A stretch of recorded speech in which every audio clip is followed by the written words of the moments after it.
have to activate the microphone. No, it seems to be already working. President Ivanov, General Yanev, Excellencies, ladies and gentlemen, I shall link up a little bit and delve further into the long and sad story of United Nations reform. Incidentally, the organization I represent has organized an event to commemorate the 40th anniversary of the UN in 1985 in New York about democracy in international relations. And we had also published position papers on what to do with Security Council reform, which were taken up also at that time in the 90s by the then German Foreign Minister Köchler and so on. My thoughts, I'm sorry, will not be very edifying. Like the dialogue of civilizations a quarter century ago, multipolarity has now become, one can say, a popular, almost fashionable term used by those who hope for a fair, just, and peaceful world order. An order that is different from what was proclaimed as the so-called New World Order shortly after the end of the Cold War.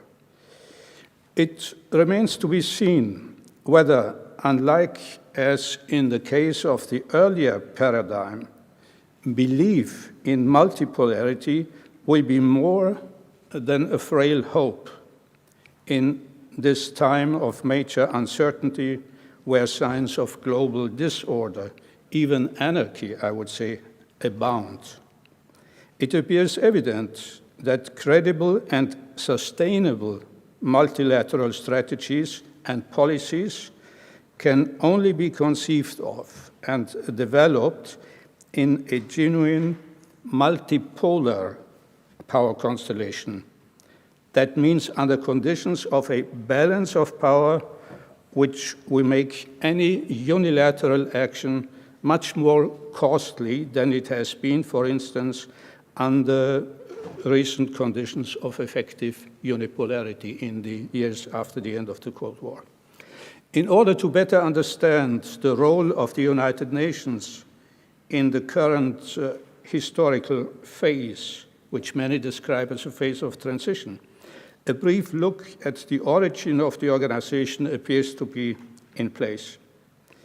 In 1945, upon the end of the Second World War, the UN embodied, one may say, the multipolar constellation that resulted from that war. That's always after big conflagrations, also after the First World War, that the organizations unavoidably reflect the state of affairs at that point in time.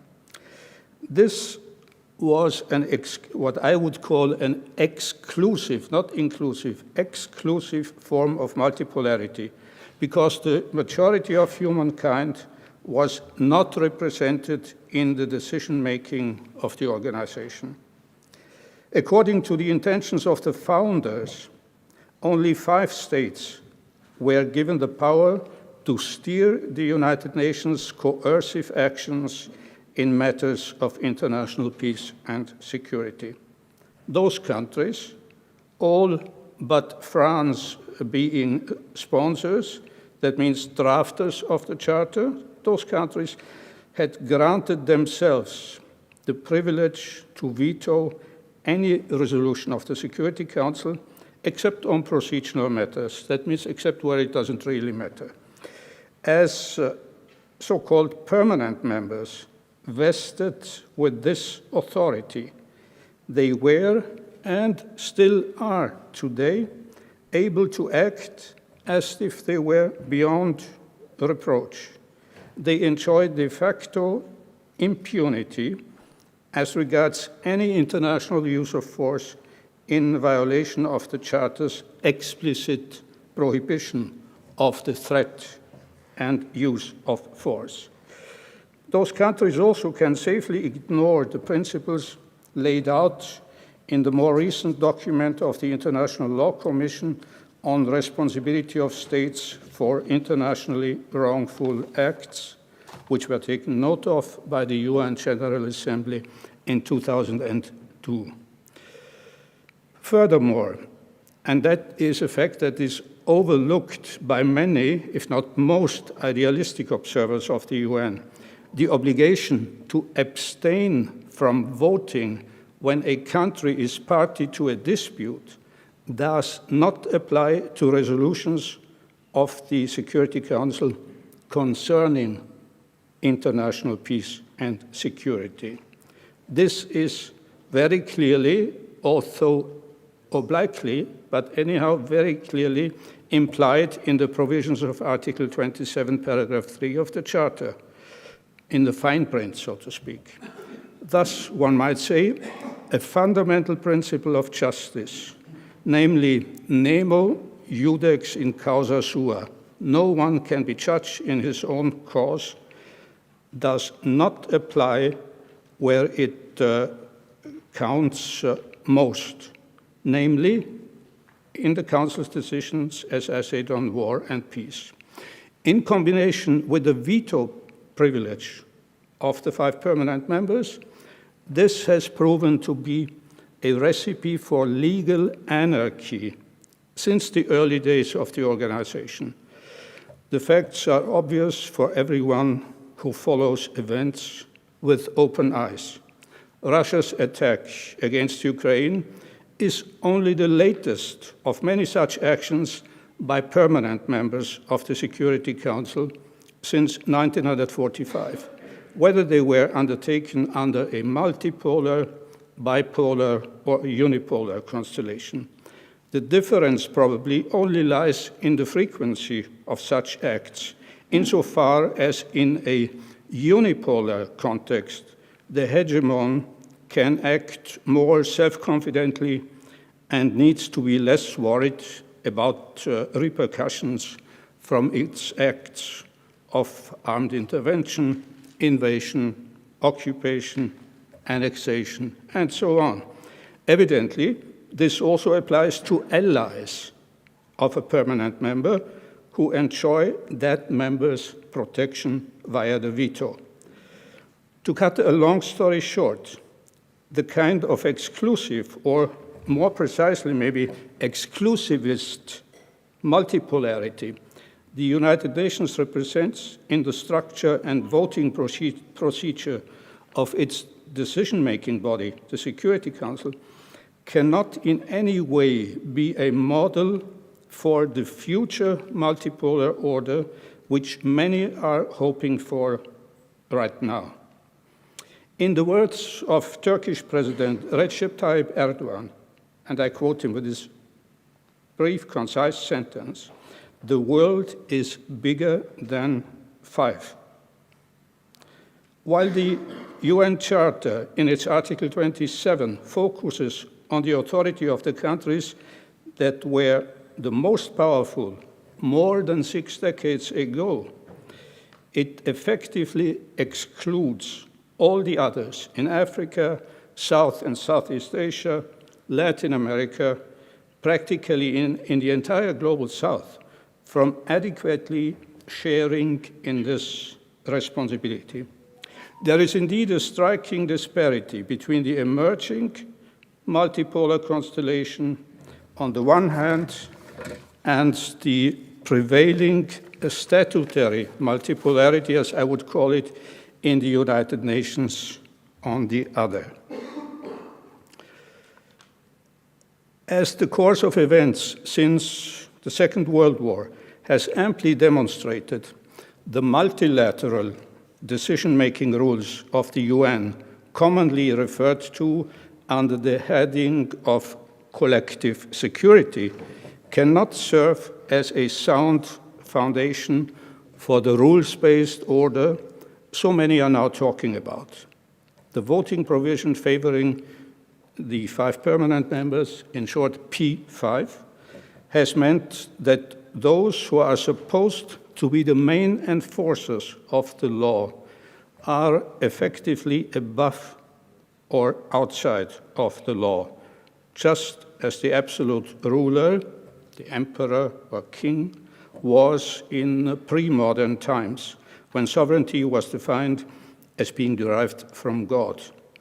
It is entirely understandable that Hans Morgenthau, in his opus magnum, Politics Among Nations, characterized the Security Council as the holy alliance of our time.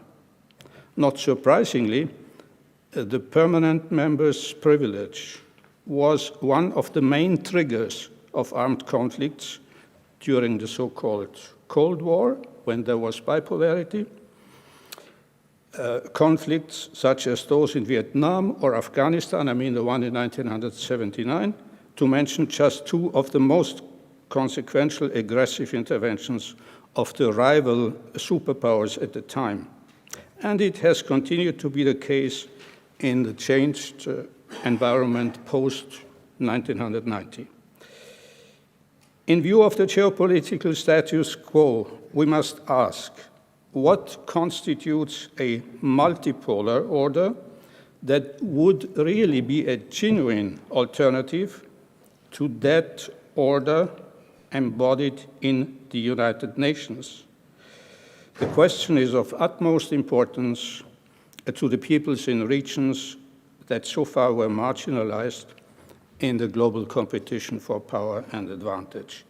Unlike the order that existed when the organization was founded, such a new order must be more than just another version of the Western-centric so-called international community patronizing the rest of the world. It must comprehend all global regions and continents. This was also the approach behind the already mentioned establishment of BRICS, consisting of the founding members Brazil, Russia, India, China, South Africa, who are now joined by 6 new members, namely Saudi Arabia, Iran, Ethiopia, Egypt, Argentina, and the United Arab Emirates. On a more regional, namely Eurasian basis, it is also the outlook of the Shanghai Cooperation Organization, SCO. It remains to be seen what impact these semi-institutionalized groups of states will ultimately have on the emergence of a sustainable multipolar balance of power. One must not overlook the fact that deep-rooted, even ancient rivalries between two of the main actors, India and China, might be an open invitation to other global players to exploit the situation in the ancient imperial way, so to speak, of divide et impera, divide and rule. India's simultaneous membership in the 2 just mentioned organizations and in Quad, the quadrilateral security dialogue of India, Australia, Japan, and the United States, clearly illustrates the risks of weakening, if not marginalization, for BRICS as well as the SCO. And this brings me to my final reflections, how can the United Nations remain relevant in this changing global scenario? How can it adapt to a balance of power that, for the first time in history, may include major actors really from all the world, from all continents? To stress it yet again, the organization's charter mirrors the reality of a long-gone era when most of today's member states did not exist as sovereign entities. To avoid marginalization and ultimately irrelevance, the UN's multipolar architecture must be transformed beyond the exclusive bargaining for power among only 5 member states, namely towards a forum that reflects the realities of today. This will require statutory reform that must be more than a facelift, Not merely procedural and administrative, but systemic change needs to be enacted, first and foremost in the Security Council. Accordingly, permanent membership will have to extend to all continents and global regions. As long as the veto remains in place, this authority would also have to be granted to any new permanent member, something which today's P5 have so far stubbornly rejected. And I mean here all, not only Russia and China. Under the circumstances, permanent membership without veto would be a mere placebo. This was also one of the main points in our organization's reform proposal, which we published in 1993 and which was, among others, welcomed by Germany's foreign minister at the time, Klaus Kinkel. And that was a time when there still was optimism about the prospects for a democratic reform of the United Nations. But this is now 30 years ago. One rule, however, needs to be abolished under any circumstance. The provision which implies that members of the Security Council can vote also in cases when they are themselves the aggressor, the antithesis par excellence to the idea of justice and the rule of law, this provision must be abolished. Virtual immunity and thus impunity of a certain category of member states, namely those vested with a veto power, would be even more detrimental, in fact destructive, to global peace when the number of countries increases, hopefully in the future. To preach, as the UN does,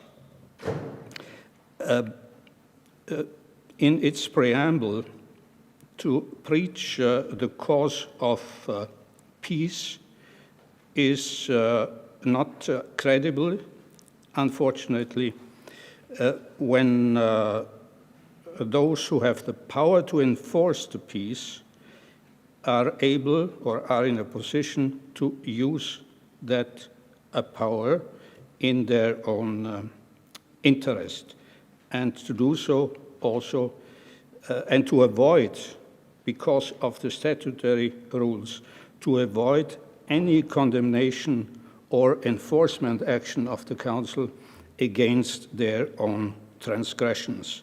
This demoralizing state of affairs might encourage an ever larger number of states to act unilaterally. In such a scenario, the only motive for a state not to act in this way would be extra-legal.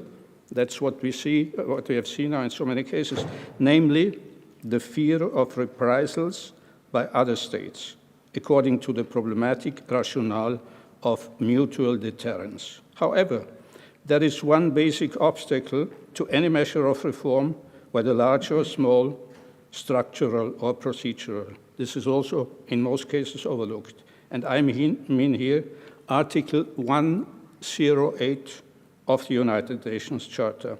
Any amendment to the Charter requires the consent of the Security Council's permanent members, the powers of 1945.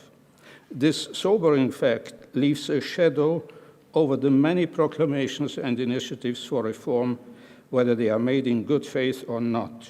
It should not surprise us that all efforts undertaken, as we have witnessed, since the 1990s, early 1990s, by subsequent Secretaries General, including in particular Kofi Annan, and presidents of the General Assembly, have led nowhere.